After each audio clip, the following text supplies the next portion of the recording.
दूसरा तीमुथियुस बाब नंबर 3 आयत नंबर 16। खुदावंद के कलाम मुकद्दस में लिखा है, हर एक सहीफा जो खुदा के इल्हाम से है तालीम और इल्जाम और इस्लाह और रास्तबाजी में तरबियत करने के लिए फायदामंद भी है। पाक कलाम के पढ़े सुने जाने पर खुदा आज हमें कसरत की बरकत दे, आमीन। आज का मज़मून है खुदा का इल्हामी कलाम। लफ्ज इल्हाम का मतलब है वो जो खुदा की तरफ से फूंका गया, यानी जिस तरह खुदा ने अमल तख्लीक के वक्त इंसान के नथनों में अपनी रूह फूंकी थी, इसी तरह उस खुदा ने पाक सहीफों में अपनी तख्लीकी रूह फूंक दी, तब ये इल्हामी हुआ, इल्हाम हुआ। ठीक है, अब तीमुथियुस का ये हवाला जो हमने पढ़ा और हमने सुना है, इस हवाले का इशारा पुराने ऐहदनामा के सहीफों की तरफ है, इसलिए कि जब तीमुथियुस का खत लिखा गया तो उस वक्त नए ऐहदनामा की तश्कील अभी नहीं हुई थी।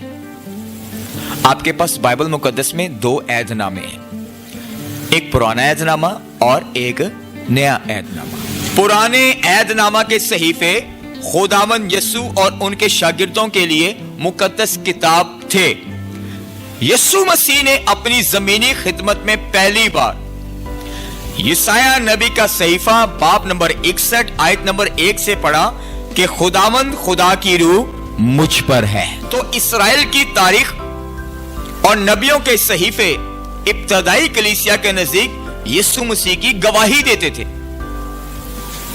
और यह गवाही किसी इंसान की अपनी हिकमत से नहीं थी, बल्कि रूहुल कुदस के अमल का नतीजा था। खुदा ने रूहुल कुदस के वसीला से अपना कलाम इंसानी लफ्जों में फूंक दिया। बाइबल में खुदा का कलाम इंसानी अल्फाज में और हर इंसान की अपनी जुबान में जाहिर होता है। तो जब उसका कलाम रूहुल कुदस के वसीले इंसानों की जुबान से जाहिर हुआ, तो इसे समझने के लिए फिर इंसान को वही खुदा का रूह भी चाहिए। अमाल की किताब बाब नंबर 8 आयत नंबर 30 में एक हवाला है, सुनिएगा। बस फिलिप्पस ने उस तरफ दौड़कर उसे यशायाह नबी का सहीफा पढ़ते सुना और कहा कि जो तू पढ़ता है उसे समझता भी है। यहां पर एक हबशी खोजा का जिक्र है और खुदा का बंदा यीशु मसीह का शागिर्द उसका जिक्र है। इस हबशी खोजा के बारे में लिखा है कि यह इबादत के लिए वहां आया करता था। यह खुदा का कलाम सुनता और खुद पढ़ता भी था। यह कलाम सुनता और पढ़ता था। बहुत सारे लोग इबादत में आके कलाम सुनते और पढ़ते भी हैं। अब आगे तवज्जो करें। मगर इसे इस इल्हाम की समझ नहीं थी। तब फिलिप्पस ने कहा, जो तू पढ़ता है इसे समझता भी है। इसके लिए उसे रूहुल कुदस चाहिए था, ताकि वो खुदा के इल्हामी कलाम को सीखे समझे। जब तक रूहुल कुदस ना सिखाए ये समझ में नहीं आता। उस हबशी खोजा के भी समझ में नहीं था आना। फिलिप्पस को उस हबशी खोजा के पास रूहुल कुदस ने कहा, जा। तो वहां पर गया। इसका मतलब है कि रूह ही फिलिप्पस में काम कर रहा था, और जब उससे जाकर यह कहता है कि जो तू पढ़ रहा है इसे समझता है, उसने कहा नहीं, मैं नहीं समझता। हालांकि इबादत में भी आता, कलाम सुनता और खुद पढ़ रहा था, लेकिन उसकी समझ में नहीं था। फिर फिलिप्पस ने क्या किया? बाइबल में लिखा है, फिर रूह ने फिलिप्पस का मुंह खोला। फिर रूह ने फिलिप्पस का मुंह खोला और उसने ये सहीफा उसको समझा दिया जो रूह समझाना चाह रहा था। फिलिप्पस में से रूह कलाम भी कर रहा है और आगे हबशी खोजा में रूह कलाम उसको सिखा भी रहा है। रूहुल कुदस के बाद बाइबल पढ़ने से हमारा दूसरों से अलग तजर्बा हो जाता है। जिनको रूहुल कुद्दस सिखाता है वो बड़ा भेद खोलता है। और क्या, जो बाइबल पढ़ते हैं रूह उनको ये सिखाता है कि तुम्हारी जिंदगी में कोई भी चीज अब पोशीदा नहीं, क्योंकि रूह जाहिर करता है, भेद खोलता है। हमारा पढ़ने का अंदाज, हमारा सीखने का अंदाज दूसरों से चेंज हो जाता है, हम उनसे अलग हो जाते हैं, क्योंकि हमारा उस्ताद रूहुल कुद्दस होता है। वो बताता है कि हमारी जिंदगी के हर हिस्से, छोटे से छोटे हिस्से पर भी खुदा की नजर होती है। यूहन्ना की इंजील बाब नंबर 4 आयत नंबर 18, क्योंकि तू 5 शौहर कर चुकी है और जिसके पास तू अब है वो तेरा शौहर नहीं, ये तूने सच कहा।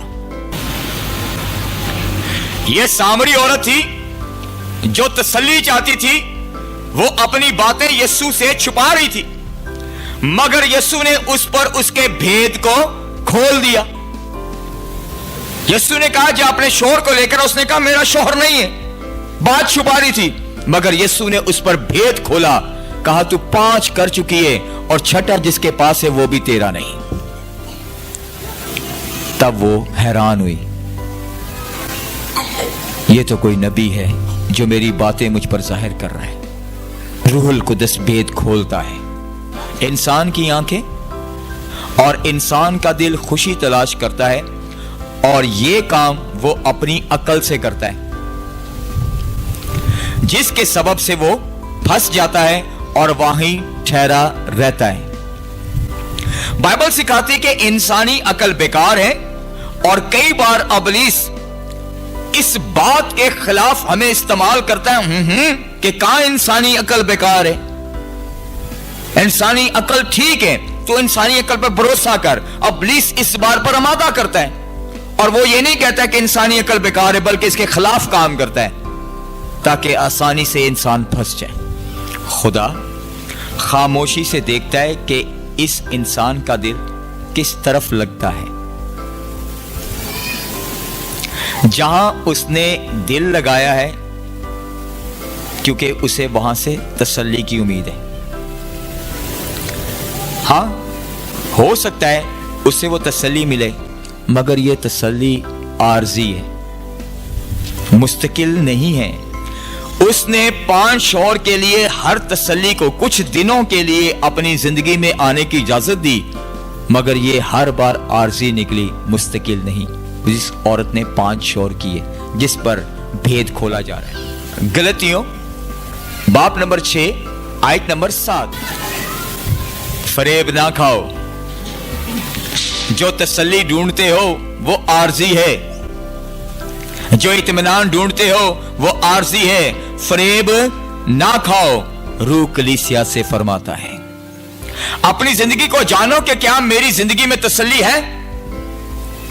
ऐसा तो नहीं हर वक्त चिड़चिड़े रवैये में हूं, हर वक्त लड़ता हूं, किसी की बात बर्दाश्त नहीं करता। रूह कहता है जाने, अपनी रूह के बारे में जाने, इसके लिए, अपनी जात के लिए, ताकि तेरी रूह का भला हो। अगर किसी बात में तसल्ली है तो वो खुदा का जिंदा इल्हामी कलाम है। एक कलाम साथ रहने का वादा करता है, ये कलाम काम करता है, इस कलाम के अंदर कुदरत पाई जाती है, ये कलाम आपकी मदद करता है, ये आपके दुख को दूर करता और ये आपको दुखों से निजात भी देता, गुनाहों से रहाई देता है। ये खुदा का इल्हामी कलाम है, इसे जो पढ़ेगा उसके अंदर जिंदगी आएगी। ये जिंदगी वाला कलाम है, इसलिए इल्हामी है। गुनाह चाहता है कि हम जिंदा ना रहें, वो हमें मारना चाहता है। फिर गुनाह चाहता है हमारी अदालत हो, हम उसमें फंस जाएं, ताकि खुदा का कहर हम पर बढ़ के इंसान खुद ना मरे, वो गुनाह में फंस जाए, खुदा उसे मार दे, जिस खुदा ने इंसान को बनाया है। इस तरह की पॉलिसियां बनाता है ताकि हम कभी ना रहें। इब्रानियों बाब नंबर 12 आयत नंबर 29 में लिखा है, क्योंकि हमारा खुदा बसम करने वाली आग है। वालों पर रूहुल कुदस में भेद खुल गया कि जब इंसान गुनाह में है तो खुदा चुप नहीं बैठेगा, वो बोलेगा, वो बार बार बोलेगा, وہ انسان پر اس کے بید کھول دے گا تاکہ انسان اس کا اقرار کر کے اپنے آپ کو گناہ سے، اپنے آپ کو ابلیس سے الگ کر دے۔ تب وہ اس گناہ کو، ابلیس کو بسم کرے گا اور آپ کو ہمیشہ کی زندگی کا وارث بنائے گا۔ یہ ہے اس کا الہام، الہامی کلام جو تعلیم دینے اور الزام سے بچاتا ہے، جو ہماری اصلاح کرتا ہے، جو ہم پر بھید کھولتا ہے، اور یہ کلام جو الہامی ہے ہمیں راست باز بناتا ہے۔ ہاللیلویہ۔